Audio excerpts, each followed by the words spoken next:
Train বন্ধ, স্টেশনে যাত্রীদের দীর্ঘ লাইন আর ভোগান্তির চিত্র। রেলের রানিং স্টাফদের কর্মবিরতি নিয়ে মুখ খুললেন রেলপথ মন্ত্রণালয়ের উপদেষ্টা মোহাম্মদ ফাউজুল কবির খান।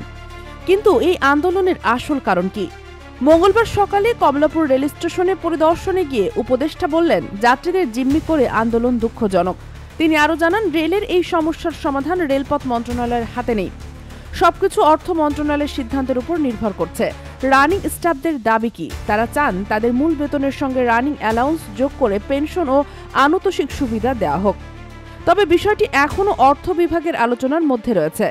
রানিং স্টাফরা কর্মবিরতিতে যাওয়ার আগে রেল কর্তৃপক্ষ সমস্যার সমাধানের চেষ্টা চালিয়েছে, কিন্তু রাত 12টা থেকে ট্রেন চলাচল বন্ধ হওয়ায় হাজারো যাত্রী সকালে স্টেশনে এসে চরম বিপাকে পড়েন।